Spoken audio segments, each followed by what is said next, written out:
बावन रूप रख के, ब्राह्मण का रूप बना के, छोटा बालक बन के वह के द्वार पर आ गए। शुक्राचार्य ने ऐसा बोल दिया कि भाई जिस दिन तू 100 यज्ञ कर लेगा उस दिन तू स्वर्ग का अधिपति हो जाएगा। हजारों करोड़ों वर्षों तक स्वर्ग से तुझे कोई नहीं हटा पाएगा। तो सारे देवी देवता हिल गए कि कैसे बात बने। 99 यज्ञ पूरे हो गए। तो बड़ा निवेदन करा श्री हरि से, जाके महादेव जी से किया, ब्रह्मा जी से किया, सबने जाके निवेदन करा प्रभु बचाओ, नहीं तो आपका खेल खाना बिगड़ जाएगा। आप कुछ भी करो नहीं तो खेल खाना बिगड़ने वाला। एक यज्ञ रह रहा हो। तो सूर्य के पिता महर्षि कश्यप, अदिति उनकी पत्नी, उनसे उनका प्रागट्य हुआ वामन रूप में। बहुत ही सुंदर, सुडोल, तेजस्वी है। उनके लिए शब्द बड़े ऊंचे पड़े हैं कि प्रभु कैसे होंगे। जिस मालिक ने दुनिया बनाई है और ये दुनिया में आप इतनी सुंदरता जगह जगह कुछ ना कुछ सुंदर देखते रहो, तो बाकी सुंदरता का वर्णन मेरे ख्याल से किसी ने कोई आज तक कर ना पाया हो। कोशिश करिए कि उनके नयन कमल जैसे हैं, उनके चरण जो है वो बड़ी बड़ी उनकी वो बड़ाई करी हो। अरे ये तो फिर वो हलाया थोड़ी सी, कोई ना कोई ना कोई ना कोई ना कोई ना बजे बजे। तो आए और आके बलि से जब उन्होंने भिक्षा की याचना करी तो महाराज बलि होके खड़े होके बोले कि जी बोलो क्या चाहिए। अगर जी मुझे सिर्फ 3 पग जमीन चाहिए, 3 पग मेरे पैरों से। मैं अपने पैरों से नापूंगा, आप नाप के नहीं दोगे। मैं अपने पैरों से जहाँ मेरा दिल करेगा वैसे नापूंगा। तो पहले तो बड़े ग्लानि सी महसूस करी कि मैं, हे ब्राह्मण, कम से कम मेरी कद का तो तू ध्यान रख। मान लो कि जैसे कोई राजा से जाके कहे जी कितना, अगर जी वो 2 रुपया दे दो, तो राजा बलि बोले कि कम से कम मेरे कद की तो थोड़ी इज्जत कर, मैं राजा बलि हूँ। कहाँ 3 पग मांग रहा तू, ले ले जहाँ से। नहीं लेना, ऐसे नहीं लूँगा, ऐसे नहीं लूँगा, संकल्प करो। तो जब संकल्प की बात आई तो शुक्राचार्य जी बैठे उनके पास, उनके कौन खड़े हो गए कि ये संकल्प करा रहा है और वो भी 3 पग जमीन के लिए, गड़बड़ है। तो उसने अपनी जब दिव्य दृष्टि से ध्यान लगाया तो वो कमल नयन सुदर्शन घूम रहा है चारों तरफ। उनके हो ये तो अब ठग बन के आ गया। तो राजा बलि से बोला करे मूर्ख चुप कर, या तो हम ही मत भर है, जान दे वापस, भेज दे इसे वापस, बाद में बात करियो। बोला जी याचक बन के मेरे द्वार पर आया, कोई भी है, ब्राह्मण है या कोई भी है, इसे मैं वापस तो नहीं भेज सकूं। तो बहुत समझाया, बहुत रोका, अब तू बहुत पछताएगा। बोला जी अगर ये साधारण है जब पछताना कुछ ना, अगर ये साधारण ही ब्राह्मण है तो क्या पछताना, 3 डग जमीन कहीं ना उपलेगा।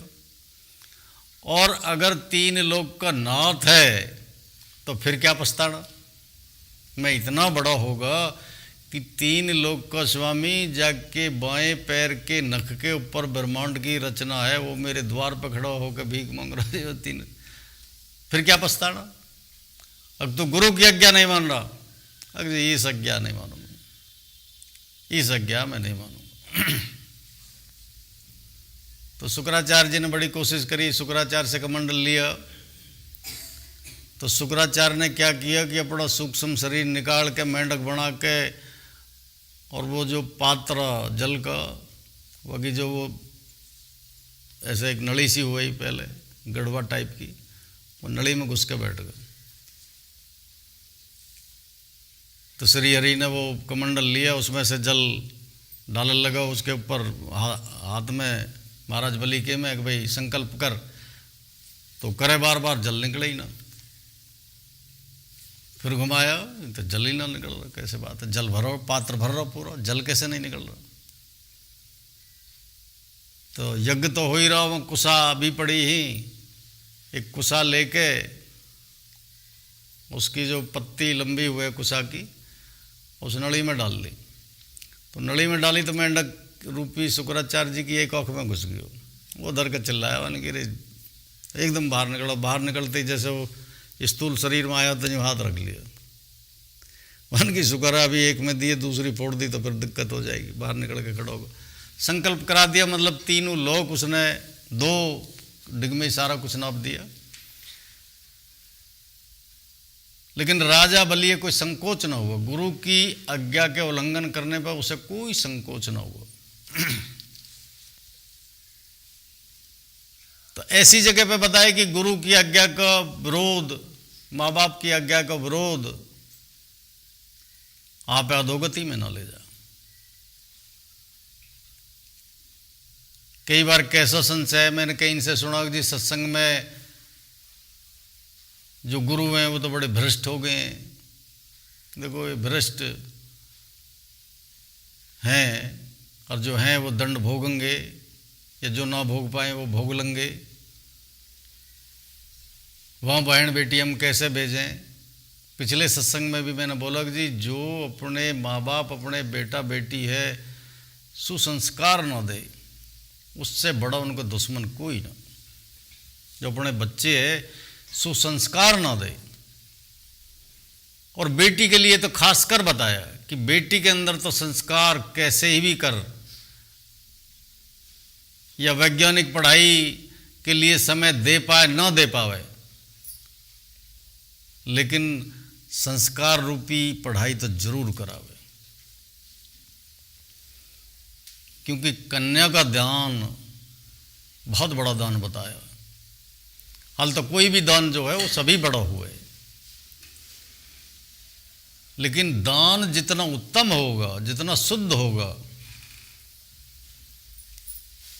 उतना ही तो उत्तम और शुद्ध फल देगा।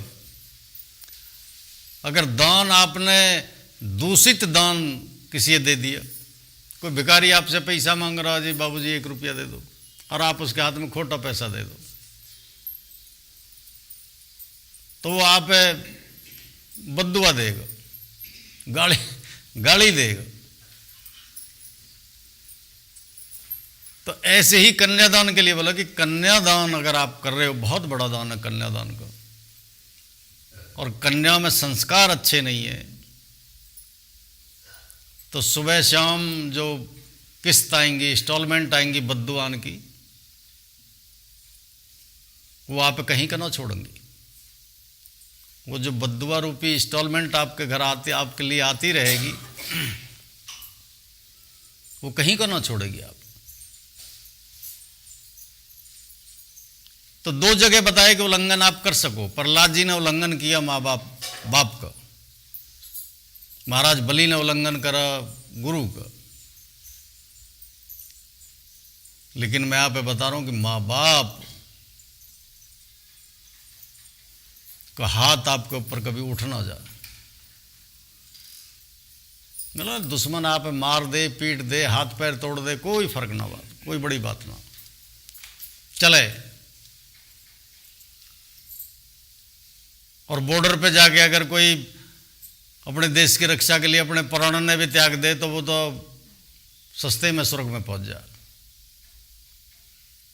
कोई पूजा पाठ या घवन कोई जरूरत नहीं है। जो अपने देश की रक्षा के लिए बॉर्डर पर जाकर अपने प्राण की आहुति दे दे, वो बहुत बड़ा यज्ञ। लेकिन अगर बाप का हाथ बेटा पे उठ रहा है, तो वो पाप उसका बताए कि 1000 जन्म तक उस बेटा को पीछा ना छोड़ेगा। आप हरे राम का जाप, हे भगवान, हे परमेश्वर, हे ईश्वर, हे फलाने, बेशक मत करो। एक बार, कितनी बार मैंने बोला कि बेशक एक बार आप प्रभु का नाम मत लो,